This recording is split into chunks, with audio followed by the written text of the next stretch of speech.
But yeah, the Atlantic's starting to wake up a little bit, which is right on par with what you would expect. Yeah, no question. All right, let's get to it. Show you what it looks like for the south. We've got rain. It's going to be drenching across the border around Florida, but right now it looks pretty good. Clearwater Beach. That is a beach day right there if I ever seen one. Nice white sand, and you know, that water's pretty clear in Clearwater. They're lucky. Aptly named. Why'd they name? All right, let's get to it. Show you the rain. I mean, it's been pretty prolific, too, especially offshore for the last couple of hours. The Bahamas getting raked no doubt now as it goes right across the board. But now we're starting to bubble it up around the peninsula, too. Oh, that's the perfect word to describe all this. It's just bubbling right up in that South Florida heat. And again, this part of the state certainly needs the rain. They've been in drought-like conditions. Same with Tampa. Yep. But again, you don't want to get too much rain too quickly. No, you don't. All right, let's go through the individual radar sites themselves. You see Key West right now as it spins around. Look at the radar sweep. Picking up a nice shot right there south of I-75, the Alligator Alley. Yeah, I was just going to say Alligator Alley right there. When I learned that that was the name of that, I thought it was the coolest thing. So great. Yep. So that's where the heaviest of the rain is falling, at least in South Florida right now. Although there's a pretty good batch just to the east of Fort Myers, a little further in. What is that, Lake Okeechobee? Lake Okeechobee, yeah. So that's actually a stabilizing factor, right? Because the water temperature is going to keep the air temperature about the same. Yeah. Everything kind of rings around it. But look at that between here and Fort Myers. Some heavy rain. I don't see a lot of lightning with this. In fact, 0.0 at this point. But we know it's going to start going kinetic here shortly. Yeah, no doubt. All right, let's zip you up a little bit further north here on I-75. Ocala and Astor and areas in between. Some pretty decent rainmakers as well. Daytona Beach, though, you're looking clear for now. Not bad. Yeah. Go up the line up 95 towards the border with Georgia, and you can see Brunswick, Georgia. Oh, that's 95.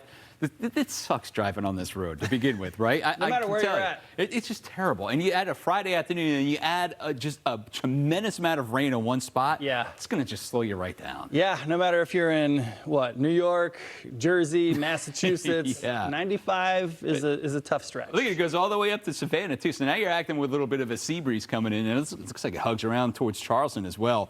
I mean, when it rains, that's like a cow peeing on a flat rock. That's how it's splashing on your windshield. Just be careful if you're driving out there, no question. I'm thinking of it, and come on, you grew up in Ohio. Yeah, you know accurate. The deal. I've been there before. I've seen it.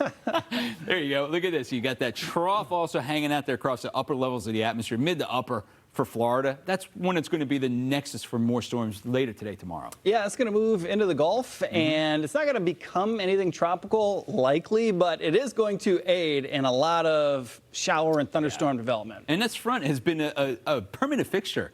Pretty much. You were working last week and it was there. It's been about a week-long permanent fixture. You're right. Yeah. So we've got that, and it's a big old ball of PWAP moving up out of the south and coming in towards the north part of Florida by the Panhandle. Tropical development.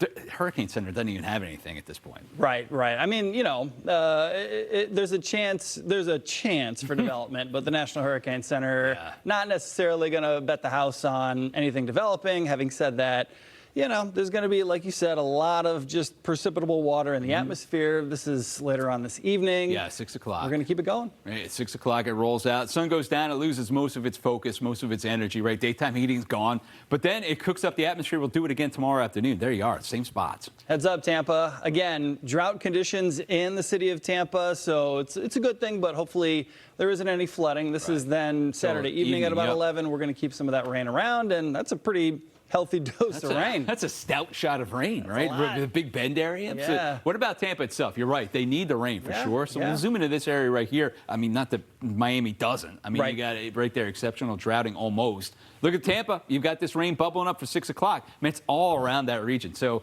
you know, laments on this stuff all the time is Ian. My buddies are going to get washed out with the golf. Like, yes, you are. He used to, that was his last market, Ian Oliver, right? Yeah, so he still has some buddies out there trying to hit the links, and it's going to be tough tonight. Heck, even maybe tomorrow, Sunday afternoon. It's not going to be a total washout. There he is right there. Ian, we're talking about your friends trying to golf in Tampa. Tell them it's 6 on Sunday. It's going to be tough. Yeah, tell them they get that tea time in maybe 7 in the morning, and you might be okay.